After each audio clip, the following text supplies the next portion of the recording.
94 2000-yillar rahmat sizlarga unib o'sganlaringiz uchun. 2010-yil go'salacha hamsa ham narsalarni yig'ishtirib uydan ketaman deyotgan ekan vaqir hamsani. U hamsa nima bo'ldi? Urdizmi buni desam, yo'q, umrimga urmaganman. Hamma narsasi bu, hamma sharoit bu. Tushunmaymiz baribir.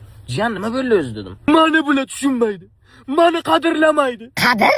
Mani lishni prostranствolarim. Lishni prostranstvo? Hamsa juda noto'g'ri qilibsiz dedim. Qadrlamaymi dedi. Yo'q, urmay noto'g'ri qilibsiz buni. Urish kerak mana. Uni ham quvlab uraydilar. U xonadan bu xonaga, bu xonadan bu. UFC'ni bayitlar ham bir-birini buni urmaydi. Bu tarelkalar bilan uraydilar. Biron nima sindirib qo'ysam katastrofa edi. O'zlari urganlar mayli, ishdan kelgandan keyin dadamga aytib, dadam ham uraydilar kamiga. Bular qadr qimmat deydi menga. Asabni tinchlantiradigan narsalar bu. Qisasizni aylantirasiz.